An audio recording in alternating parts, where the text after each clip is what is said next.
Well, good morning, everybody. Josh, what was that? Yeah, that was an accident. that was not the background that I thought I had selected. You trying some new stuff out there, thinking That it'd is be kind of funny. yeah, not Is trying that to your do favorite song, or what is it, Josh? I've seen. Well, never mind. Oh Good man, God. Delbert, did you hear that new intro music Josh just picked out? He's on it, man. Yeah, that was 100% not yeah, not what I thought it was. Greg Murray liked it too, so I tell you, Josh, you got a new hip song you got going. Just glad the video wasn't playing with it too. That's all I'm saying. Oh man. Okay, so anyway, hey, it's a call-in show, 316-462-3673. Yes, you see, I am sitting in the big Dodge City, America, in my hotel room. Scotty, thanks for joining us. Yeah, you bet. And we did that as a backup plan in case I slept through my alarm or something, because it was a little bit late when I got here to the hotel last night, but that's okay. You were texting me after the race. I was like, dang, I kind of finished pretty early. It seemed like, but maybe not. I don't know. They did a great job. Kyler Fetters out here is doing a great job with the racetrack and doing a great job putting the show on. And he ran it right through. And he actually took 2 times to actually take in 2 intermissions to prep the track, which is really they only normally do it 1 time, and he did it twice even, and we still got done that fast to keep the track a better track. Yeah. For those we always us racers fight the racetrack, and they always like to complain, which I don't complain much about the track because I don't know how to prep a track either. But to have a good prep track and be able to do that, it's like when we go up to Boone, they rework that track every 10 races.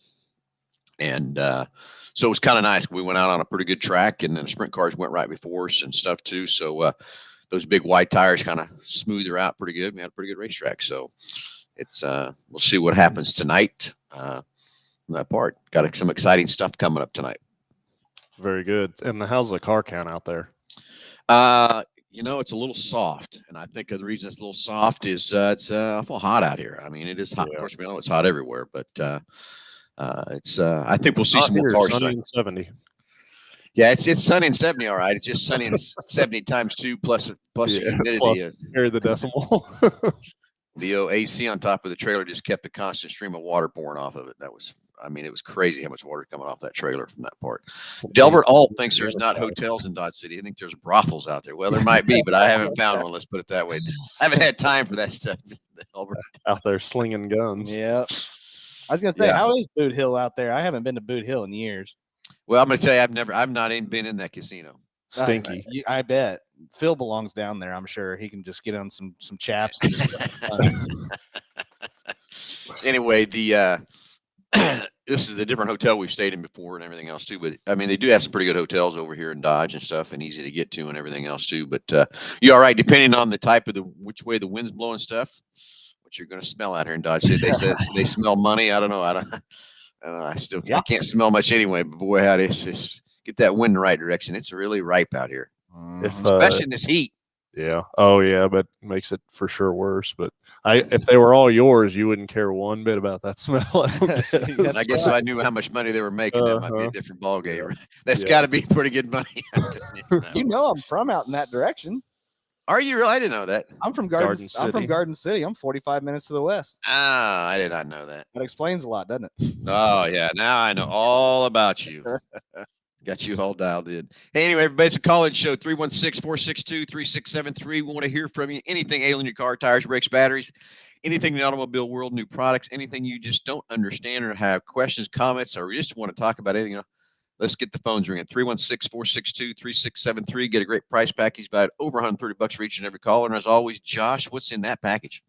So we're going to mail it out to you, but it'll consist of the works, which is an oil change and tire rotation.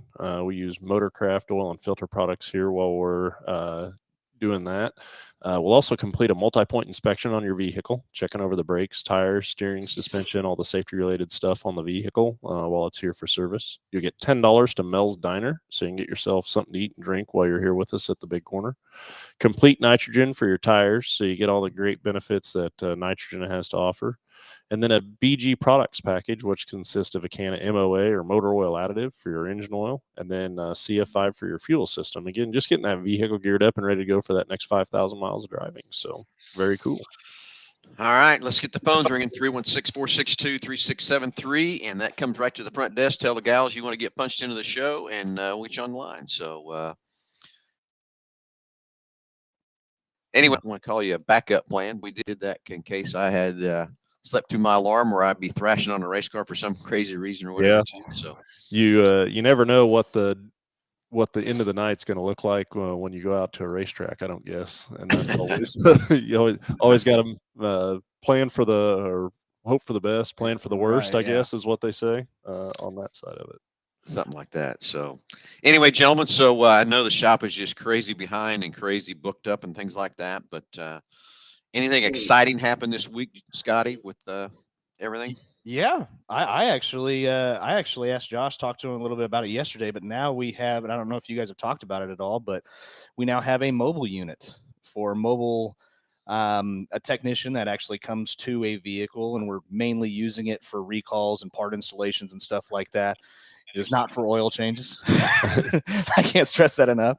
But that's pretty exciting. We're wanting to get that up and running, and that's going to be a lot more convenient for a lot of customers in a lot of ways. Yeah, we launched that in July, and it's been a pretty huge success for sure, and convenience for the customer. On that side of things, and especially trying to work somebody in for a kind of a in-between repair, something that's not quite eligible to go to the quick lane or that is a little above those guys, but then yet we don't want somebody waiting, a week or 2 weeks to get into the main shop over here to be able to get them taken care of. And so it has been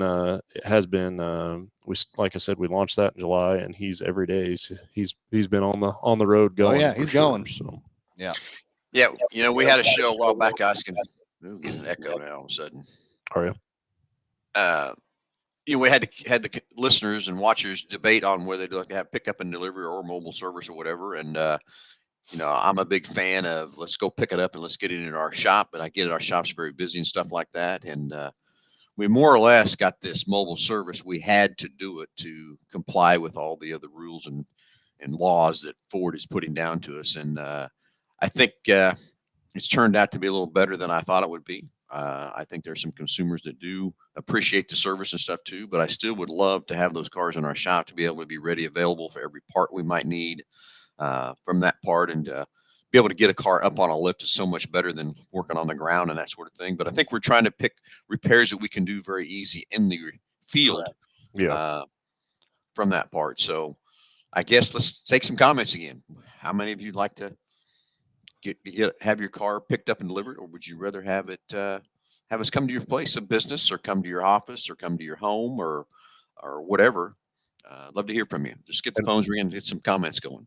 And we really have tried to, like you said, kind of pick the repairs that are more conducive to being able to do that, so recalls, or if a vehicle has already been here and we've looked at it and ordered a part for it, and it's just a matter of putting that part on.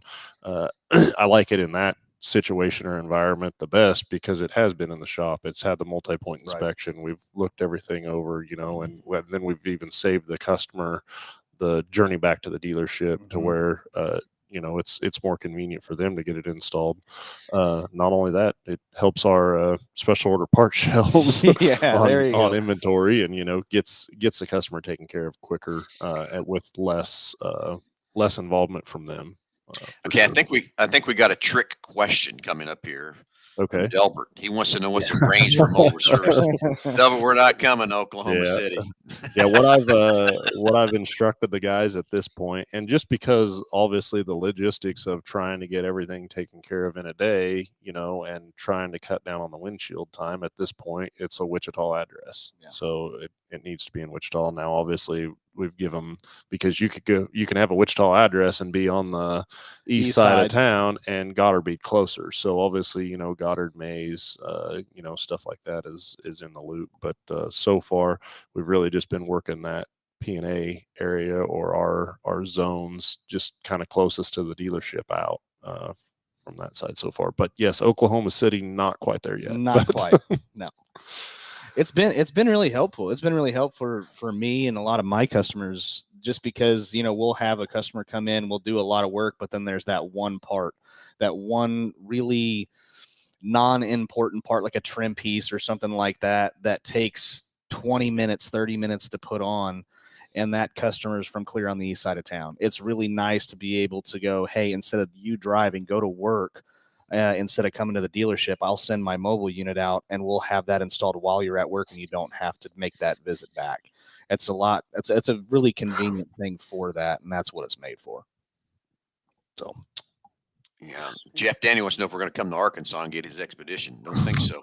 Nah, that'd be a little tough. We could do it, I guess. I was going to say, it's a slight nominal fee. How about that? There you go. Yep, very, very much so. So yeah, that's like I said, been definitely a new addition, and getting everything worked out in that. And like I said, it's worked very well so far, and just continue to adding to that service and being able to make it convenient for customers for sure. So yeah.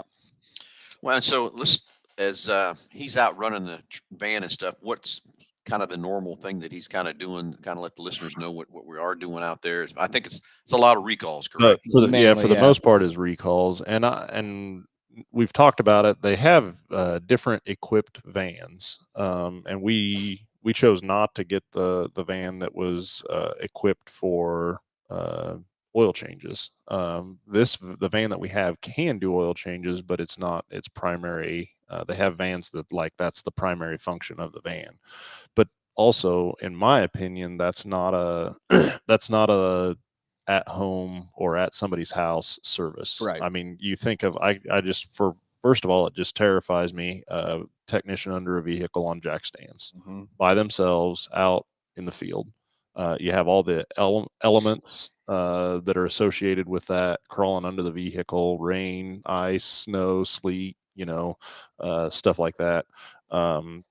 Then the other side of it is, being in a nice environment with a lift, with all the tools and equipment that you have there, we still make messes. And I don't want that on somebody's driveway. Then you've got to deal with that. You can take all the precautions in the world, and something's going to happen. There's going to be a hiccup. You're going to make a mess, and to deal with that at a customer's house, that's not conducive to good business, I don't think. No. And so again, we can do them, but we're not setting appointments to go out and just primarily do oil changes on a vehicle. And so recalls are one of the things that, when there's a recall on a vehicle, it's black and white. You know what you're doing to the vehicle. You know what parts it takes to fix it. Tools, what you need. Yeah, what tools you need to be taken care of as well. And also, in my opinion, that's just a visit that you're helping save the customer from having to make to the dealership. Right. If a car breaks or check engine light comes on or something like that, that's something that we don't know what's wrong with it. Right. And so the recalls are pretty cut and dry. And so we're able to give them an idea what time we're going to be there, how long we're going to be there on site, because roughly what that's going to take, and it's just better for scheduling and everything like that. And so obviously the recall side of this is the largest part of it. And that's what's worked really well so far. And the other thing is the recall will also even say if it's mobile eligible, because not all recalls are set up like that. So the ones that are kind of that Goldilocks zone of time, how many parts you're going to use, what tools you're going to use, it'll let us know if those are a good candidate for those mobile repairs, and that is a benefit to us and the customer. So it's a timely thing. We don't want to take up too much of your time whenever we're doing it, and it helps us out a lot. So if anybody has questions, you can always call and set that up, and we'd be happy to help. Well, a few questions coming here on the side about Mhm. is our competition doing mobile service? Well, if you want to be a, how do I want to say, a full service Ford dealership and offer everything is, you have to have mobile service. So there are a few stores, I think they're around us that are trying to do it also. But as far as the recalls, that's another question over the side. Is it's only Ford recalls. We cannot Correct. complete recalls on any other maker model, just Ford from that part. I'm going to throw a question out. Can we do Lincoln recalls? So there are some Lincoln recalls that we can complete, but the majority of them, no. Okay. So anyway, some good questions there too. You go back to Josh, I know we didn't pick the van for doing oil changes, and I still think the better situation is let's go pick that car up, that customer that needs the oil Mhm. changed. Let's get it on a lift so we can do the proper multi-point inspection and check that car over, make sure we see everything we can see, because it's hard to see everything you can see laying on your back and not rolling around in a creeper, than being up on a lift and everything else too, and be able to rotate the tires correctly and all that kind of stuff. So I think that's a better way of doing it, is get those vehicles actually picked up and delivered, which we've been doing that for so long and doing so many of those too. Uh, I think we'll see how this mobile service grows and see where it takes us. The other side on the pickup and delivery, or even to tie in with this mobile service, is when we're uh, obviously we're going through the previous or the next day's appointments. We're loading up the recall parts that we need or whatever that it is we're going out there for. But we're also grabbing, air filters, brake pads, wipers, things that fit those vehicles, so that technician is able to, when he gets there and there is something that he needs, that is a wear item or a maintenance item, that he has those available with him. Obviously, it becomes hard to get or think of absolutely everything you're going to need, but we Right. want to have a high percentage of that stuff readily available, so that it can be taken care of for him as well. And so we spend a lot of time loading and unloading totes, but that's okay. I'd rather be there and be prepared than be there and not. Yeah. For sure. Okay, so if someone wants to schedule mobile service, how's that happen, guys? Tell them, everybody, how they can make that happen.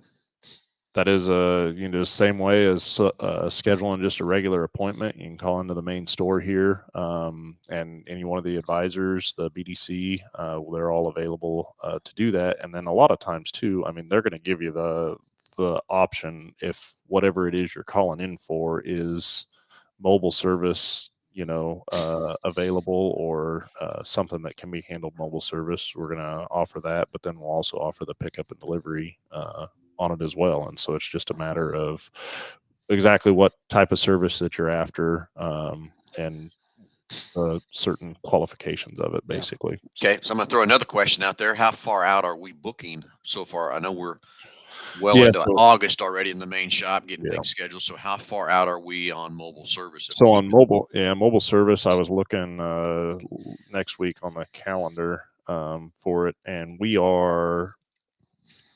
our next available opening for mobile service would be roughly probably middle of next week, middle to end of next week. I was getting ready to say it's not terribly far out at all. Good. So someone needs something that can get in more easy and more available Yes. on the mobile side. Yep. So anyway, I got another good question over here. We have over the air updates, which I would say works a lot of the time. Sometimes it doesn't, but I think the over the air updates on these new vehicles are simply things of simple minor updates they can put in. But if it's a major update, it's not going to be able to do it through the over the air updates. We'll have to bring the vehicle in for that part. But Tim Danny wants to know, what about over the air diagnostics? Well, I can't tell you how many times we have used Ford Pass to be able to a customer travel. I'm going to give you the best example I can give you is had a customer driving to down to Galveston, halfway down there with his Super Duty and the AC quit blowing, or it would go in and out, in and out, in and out on him, and very frustrating because it's not hot down there in Texas at all, right? No, it's hot here. It's hot here.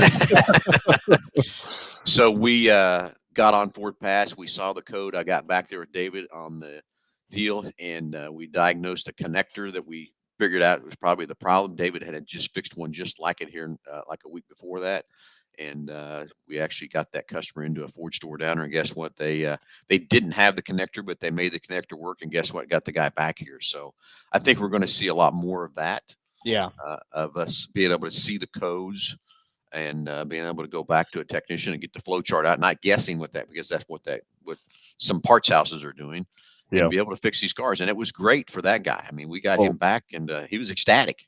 and this connected modems is what they're calling it, and the vehicle data that it's able to, and they're just adding more and more to it, as they advance in technology and stuff. But I think it is a great thing for the consumer.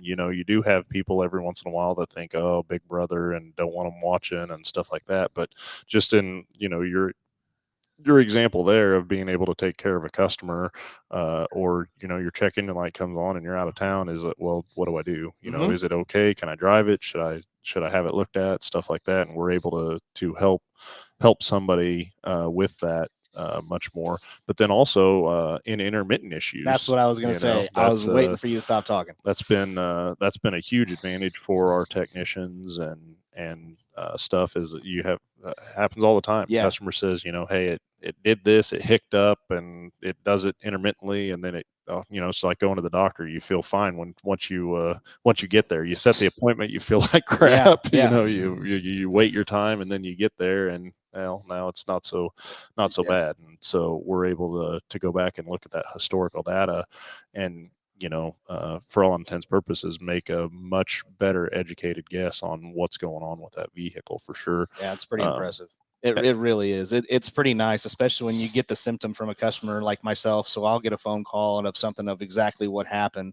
And if that vehicle is set up for me to be able to see what codes it has, I already have a direction to go no matter what. I can look into certain things to try to expedite the entire process, which if you have an intermittent issue and it's not doing it all the time, that is such a help on our side, and obviously to the customer. It's incredible how helpful that can be. So yeah, that's an awesome feature.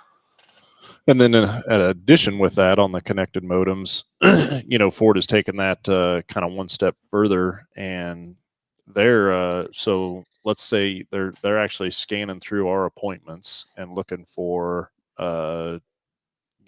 relationship to connected modem. So say a customer calls up and has a complaint of a surge or a surge in a check engine light or something, and based on what that customer complaint is, and the symptoms, and then also the connected modem data, they're going through and they're analyzing all their warranty tickets and saying, okay, out of these vehicles and these cars and this concern, this is the most probable cause of what fixes that vehicle. And so they'll ship parts based on that connected modem to us, based on that. And we've been on that program. It's a pilot program. We've been on that program for a little while, a couple months.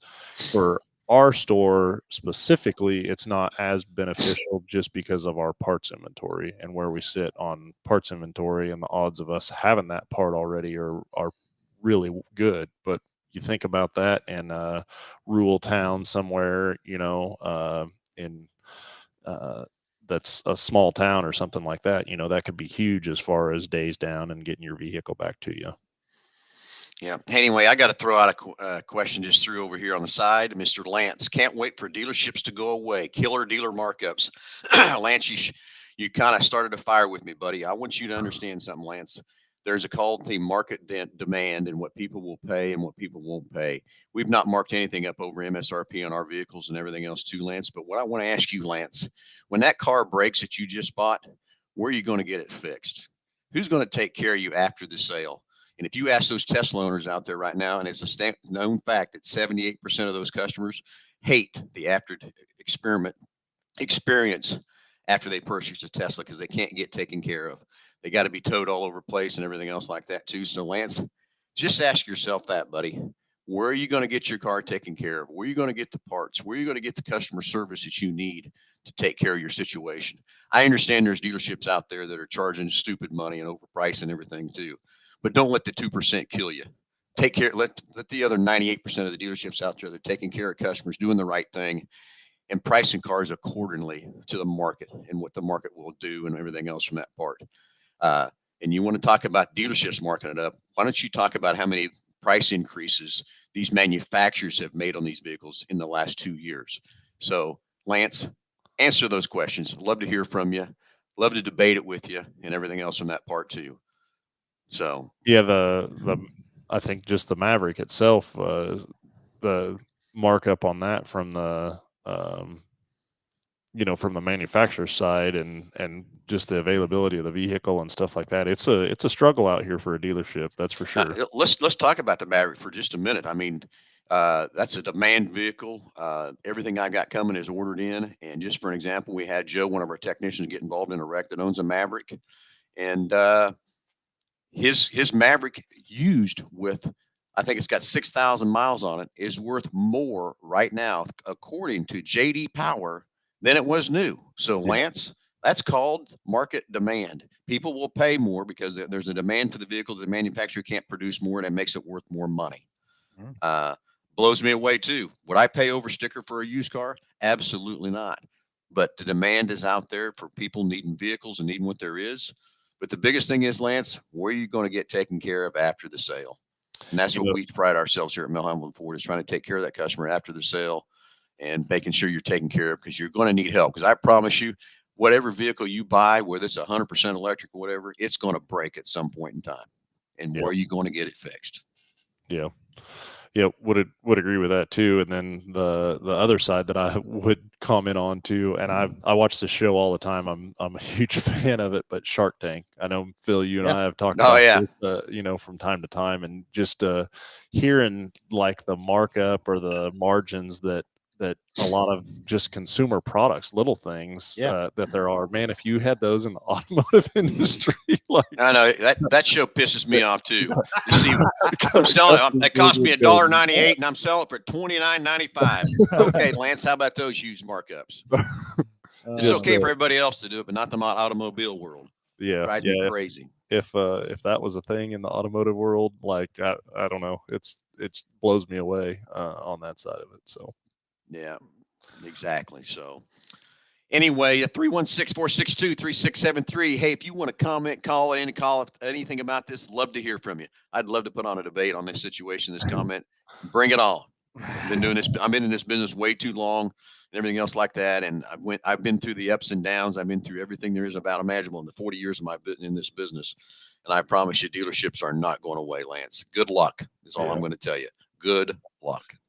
Yeah, would agree with that for sure. So the other thing this week that we did, and I don't think we did a Motorcraft U training session that I wanted to talk about as well. That went really well, and so basically what that was for, all of our wholesale accounts. So we supply parts to a lot of aftermarket or independent shops, body shops, as well as repair facilities and stuff like that. And so, as part of that, and because of the volume that we do to that, Ford enabled us to put on or host a training class. So we were able to bring those individuals in to our facility and get them some technical training. And so we happened to do powertrain training for module programming, diagnosis, things like that. And we had a group of about 25 people from other facilities come in here, and I tell you, it was awesome to be able to visit with those guys and see their reaction to our facility. Let's just put it that way. And it was again, in this industry, if you're not training 6 months, a year's time, it's gonna eat you up. It will swallow you up. This is always continuing, always you will never stop training in this industry with the advancements in technology that goes into it and everything else. And so to be able to talk to those guys and just listen to some of their stories, honestly, I don't know. I've never been on the aftermarket side of this industry, but I just don't know how you do it. I have, and it's not fun. I'm very, very blessed to be been here for 11 years, but you don't get the equipment, you don't get the training, and it's an eye opener for sure. You walk into a place like this. I ran into a customer of mine and friends of mine over there in Hutch that came to the program, and they were blown away of what we have to offer and what this new world of because they can't get the training. They just can't get it. And back in the, hate to tell you, in the 80s when I started, I went one time to an independent shop and I realized real quickly, I got to get back to a dealership. I need the training. I need the latest and greatest stuff and everything else too. So I'm glad we're out there to be able to offer these classes and help the aftermarket world get better and get some training for those guys. Absolutely.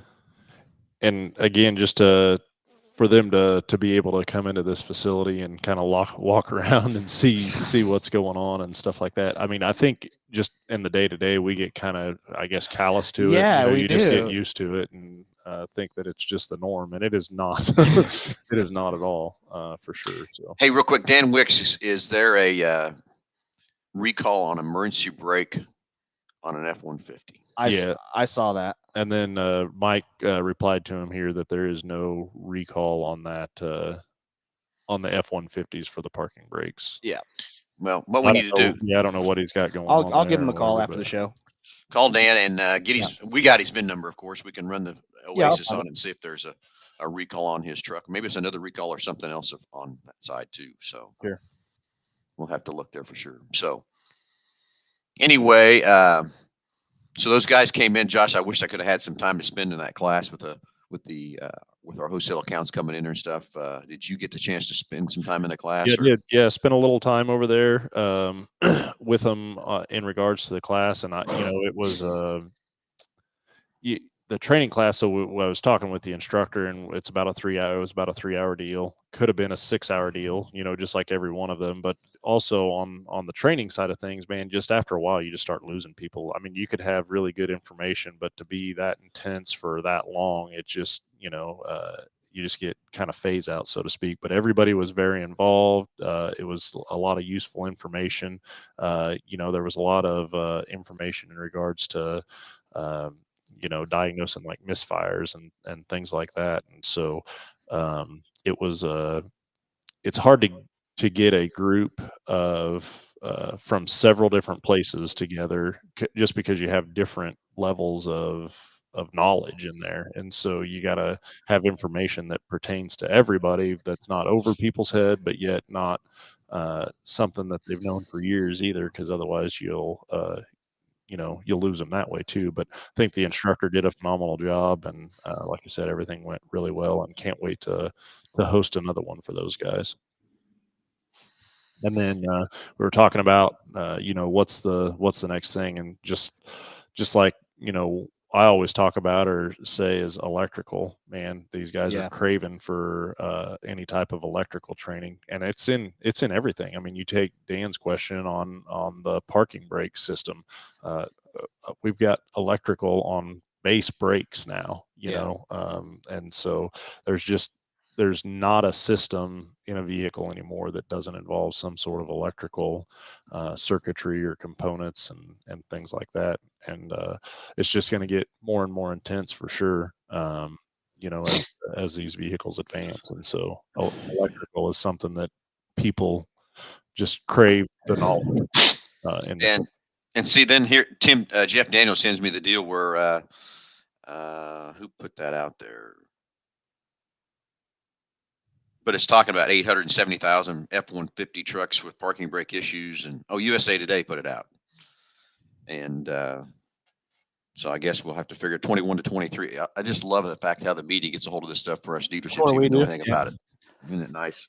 And who knows how much of that's true? Is it really 870,000 trucks? I mean, that's a whole year's worth of trucks. Well, and here's the other thing that, they produced that and maybe had an issue for a month or a week or something like that. And it involves, 3,000 vehicles, and the media will just go out and say, hey, there's a recall on 21 F-150s. Well, yeah, there is a recall on 21 F-150s, but it was a week's worth of production, and here's your VIN brake, and it goes from here to here. And I would say that's one thing, years ago, when they came out with recalls, they were way more massive. They included so many more VINs to them.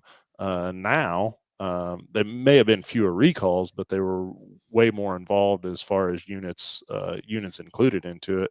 And now, just with the manufacturers and everything like that, they track that so tight. I think there's they come out with recalls more often, but there's fewer number of VIN numbers in those recalls lists. So, and they'll separate them by what region they were in because of what manufacturing plant they were in. And so whenever you get that big, huge, really vague announcement of this year, this model, and this brand, it doesn't necessarily mean yours is an affected one, which is kind of frustrating for us because immediately when that breaks, guess whose phones start going off the hook? It's us.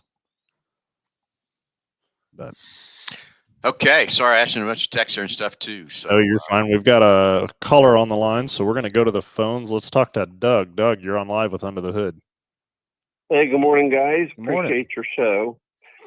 I have some questions for you real quickly. I know that in the wintertime, as the temperatures drop and things, that there's unique things on a car that you need to be mindful of in the cold weather. What about the hot weather? What are some things that we need to be watching or looking for to make sure our cars are running okay in the heat of this summer that we're going through? Doug, that's a great question. And there's a list of things that come to my mind for hot weather. Specifically, right off the bat, I think of tire pressures. I think that's huge. Tire conditions. That tire is running so much hotter just because of the heat on the asphalt and everything like that. And so a lot of times you don't have a tire that blows out. The tire overheats. And so when you raise the ambient temperature, it just makes that tire more susceptible to that. So tire pressures to me is huge in summer, just as much as it is in the winter. The other side of it is batteries. You see a lot more batteries fail in the heat just because of the underhood engine temperatures and everything like that. I mean, the cold obviously takes it out of them too, but when you get to the extreme heat, that's another thing. Mm-hmm. Obviously air conditioning is huge. That's on the top of everybody's list. And making sure that AC system is operating properly and fully charged, stuff like that. And then the cooling system is huge, making sure that the cooling fans operate properly. The other thing that's huge, especially in these driving conditions in Kansas with the wind and dust and stuff like that, is making sure that the radiator's cleaned out and that vehicle's able to breathe and cool like it needs to, for sure. So yeah, I was just going to say that's actually a really good point. But a lot of the things that, especially us being in the Midwest region, I think most of us have been coached on all of these things that we need to be ready for going into winter. Well, a lot of those exact same things are the exact same things that you go into summer. And that is because that extreme change in temperature, and it flips like a switch. And so pretty much a majority of the things that you would be checking for winter are the exact same things that you'd be checking when it's extremely hot, with addition to being the air conditioning system, because that's probably the hottest or the stuff that I'm getting the most calls about is going to be the air conditioning system as of right now, because it's so ridiculously hot. Those AC systems having to work so much harder for how hot it is outside to cool the cab of a vehicle. But yeah, that's kind of a rule of thumb, which actually all of that stuff realistically gets checked whenever a service is being done by our multi-point inspection. Other than practically the AC, other than like visual leaks and stuff like that, if I remember correctly. So that's a darn good question though, because a lot of people just go to their brains and think, oh, it's getting ready to get cold. What stuff do I need to check? And it's a lot of the same stuff when it gets really hot. And if you have nitro in your tires, does that help stabilize that air pressure? Yeah, it certainly does. Yes. Okay. All right, very good. Well, thank you guys. I appreciate your time and your expertise, and enjoy the program. Hey, thanks for the call. Doug. Yeah, that's one thing we kind of have not talked about in a long time, guys, is nitrogen. Yeah. And all the benefits and everything that nitrogen does for us and everything else too, So sometime we probably need to get back into that too. But I know we got another caller coming in, don't we? Yeah. I'm getting him patched through here. But yeah, definitely the benefits of nitrogen is huge from that side of thing, and both the cool weather and the warmer weather. Right. So, but let's go back to the phones. Let's talk to Mr. Wilson. Mr. Wilson, you're on live with Under the Hood. Hey, good morning, team. Good morning. Good morning. Everybody's looking good today. Me the most, though, right? We're pushing Scotty. No, yeah, there you go. Scotty and Josh are going for the haircut. That's right. Phil. I know. Go ahead. Okay, go to the intro music. Go to the intro music. Oh, hey, wrong show. Yeah. So, That's beautiful. I love you, Yeah. Dick. God bless you. So my wife's got the 2003 F-150, and the previous service, you guys had done something. I don't know. Maybe it was an additive. It puff of smoke on startup. And when we got the truck back, everything cleared up. And we just had it serviced again, and now it's smoking again. And I was wondering if we need to have that service done every time, that BG product or whatever service they did, because it's smoking again on startup. So my question, how many this has quite a few miles on it, doesn't it? It does. I think about 230. Yeah. To where I would say having like to be able to get it all taken care of in one GDI service is probably not going to happen. Yeah. With that many miles on it. Yeah, I'm trying. I'm going back in my head, Dick, because I kind of remember everything, because I believe we did do an induction service. We had all the additives and stuff like that, and it lasted probably maybe 3-4 months, something like that. Is that about right? Yeah, I think it's about every 6 months. About every 6 I don't months. I don't think we ever reached the mileage. Gotcha. On the sticker. Well, we know who we'll go to, and we'll have him look at it, and I bet you he'll be able to figure out what's going on. There's a specific technician that I know probably would be more than willing to look at it and see what's going on, because I know we had vacuum leaks and stuff like that, and so we'll just probably have to figure out. Right. Yeah. But yeah, I was just curious, if it's if it was a BG product that they just add to the oil, that'd be great just to do that every time. Whatever they did, it cleared it up, the previous oil change. Yeah. I'll have to look, and I'll look up everything, Dick, and I'll give you a call afterwards, and I'll look into history and just double check and check mileages and see if I can figure out something that correlates with it. Okay. For sure. That sounds great. Yeah, I mean, it's more of a nuisance than anything, Sure. Because I don't think that it's we're not having to add any oil or anything like that. Good. Well, good deal. What engine was in it? Oh gosh, now you ask me. The Triton. Okay. Yeah. Is that a 5.4? Yeah, 5.4. Mm-hmm. Yeah, we'll take a look at it, and I don't know. My biggest thing with the mileage on that thing, it's not going to hurt it having more than one GDI service, and may even take a couple of them, but I wouldn't do them necessarily back to back. Maybe like every other oil change or something for a little bit would be what I would say.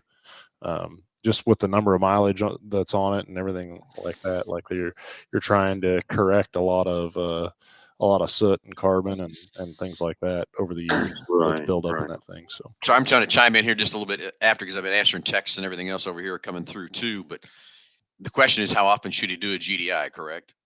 So he's it's smoking, and it quit smoking after we did one of the services. One of the services, and that was about, what'd you say, about 6 months ago, 4 to 6 months ago, and now it's kind of starting back up again.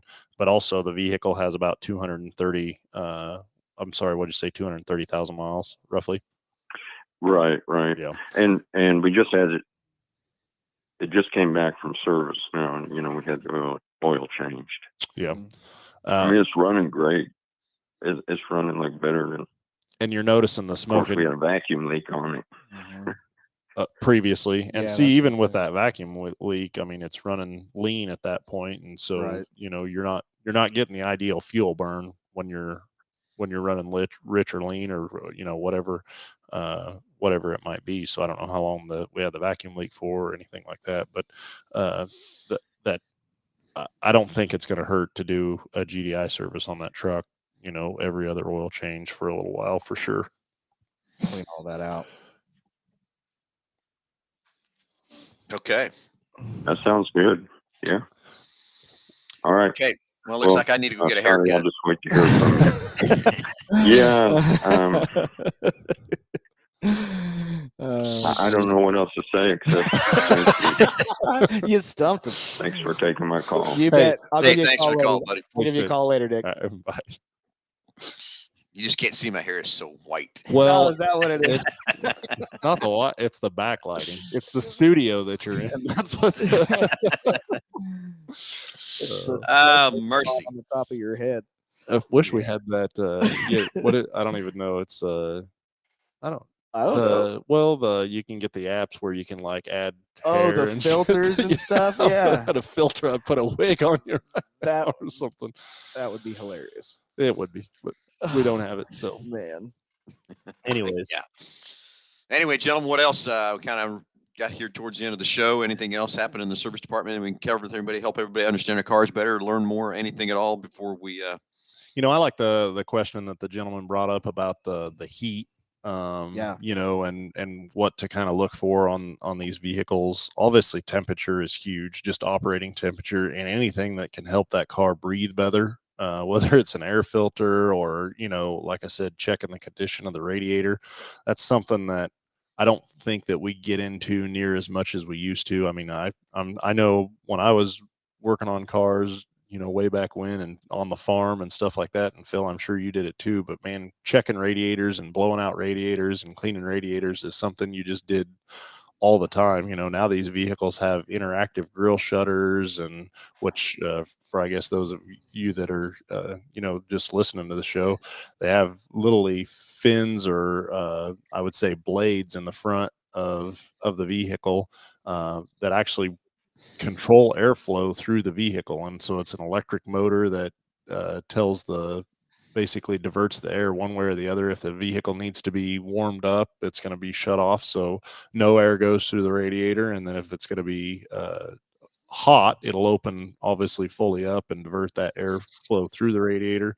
But anyways, just all the condensers and power steering coolers and transmission coolers and stuff.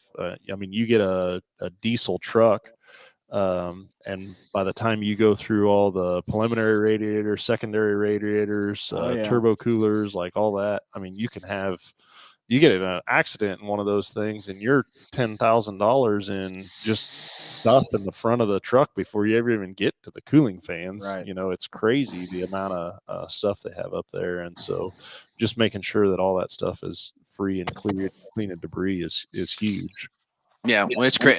I'm going back to my days with my dad working in the shop and his service station and stuff too. I remember how many cars would roll in there thumping because the thermostat had locked up or whatever, and we're out there garden hose trying to cool them off and trying to pull that radiator cap off, and then we'd have coolant shooting out everywhere. Just don't see that anymore. That's for sure. From that part, the developments happen so much better and everything else too. But I can't tell you how many cars I cooled off out in front of that station over the years and everything else. One time we had water out of a car shoot clear over the top of the building, and the stain stayed on the building for quite a while from that part. But so it's crazy how much better these cars have come, and like you said, all the things that are in these cars to keep them cool.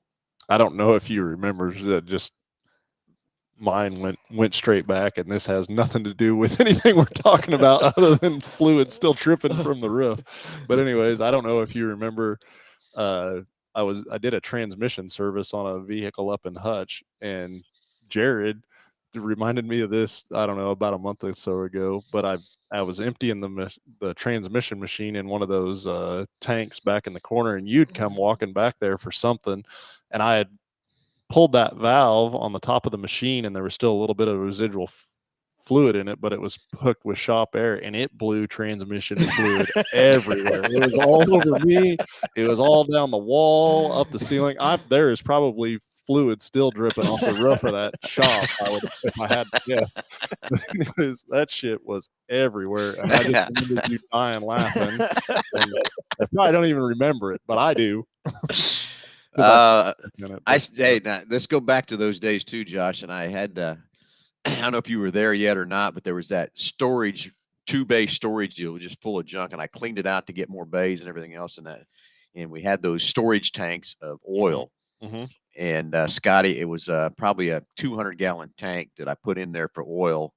You know, it's got a 1/2-inch piece of steel pipe that comes up out of the tank, and you put a meter on there so you know how much oil you're pumping out. Right. And you got a little little handheld deal. You push it, and that would start the air to go through to push the oil out of the tank. And we're still setting that bay up, and I'm standing there, and this tech's standing there, and I haven't screwed the valve on it yet. The valve's there, but the oil's in it. And he looks and goes, "What's this?" And before I could even move, he hit that valve. Okay. Now imagine air pressure in the shop's 175 psi at a 1/2-inch hole. And that hit me in the chest. Yeah. I mean, before I could even move, I had oil running out of my shoes. Were you there for that, Josh? I do not remember that. Yeah, that might be before you came on board over there. But I mean, my God, I just looked at him and thought, I hate to I say it on the air. What's this? And he hits that thing, and I mean, boom. Oh man! Little things that bring me joy, Phil. Stories like that. Yeah. Oh man. Anyway, Bill Millspaw. My dad first started at First in Maine, and then we're thinking the mid '70s he moved over to Second in Maine is where we were at. And right now there's just there's a quick shop in there, and I can still see the front doors where we pulled up, and the 3 bays now are gone from that part. But that's where it was at, Bill. What made him move? What made him go from First to Second? Much, much, much better facility at Second in Maine. Yeah. So was that a competition when he first started? Was there a shop there? Or it was a server. It was a 66 station. We were the standard station, and just a much, much, much better facility than what we had at First in Maine. There's still some pictures still running around with that old station over at First in Maine and stuff too. So. A lot of memories over there at First in Maine, but how long was he there before he moved to the other one? Well, he started in '69, if I remember correctly, and moved to, I think it was mid 76, 77, somewhere in there when he moved to Second in Maine, and then he finally retired in '96. Yeah. So. Yeah.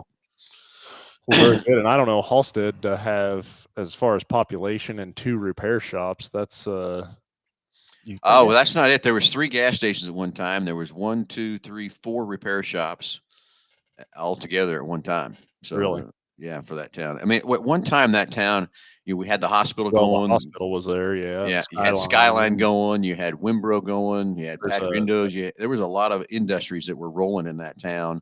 That really kept that town. Or timber or something. I don't know what that was. But there was a lot of business there.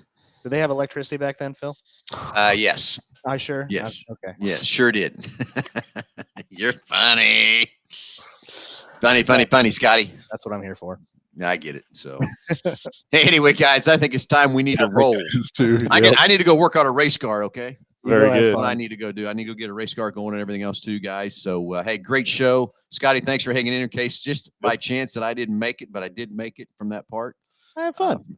Yeah. So, everybody, hey, thanks everybody. Thanks for watching. Thanks for listening. And as always, Josh, we do a terrible job at taking care of BG products, all the great things those guys do for us. And if you want your car to run many, many more miles, please let our service advisors and let Scotty sit down with you and go through how to put a schedule together to make sure we're putting the right products in your car. Because I guarantee all 3 of us drive differently and need a different service schedule.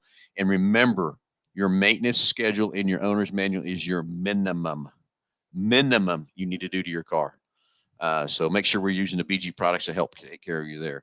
Hey, if you're looking for a rental car, Stan's finally got a great fleet of rental cars over the floor. If you need something bigger, don't want to put the miles in your car or whatever, just give Stan a call right inside of Go To Rent. And then Big Corner Carady for all your advertising needs. If you got a company or anything you need to help advertise your company, please call Jesse down at Big Corner Carady. Those guys say just Google us. All right, gentlemen, ready to roll? Yep. I'm going to go sweat for a while, okay? Go have fun, buddy. All right, guys. Hey, everybody. Thanks for watching. We'll talk to everybody next Saturday. Perfect.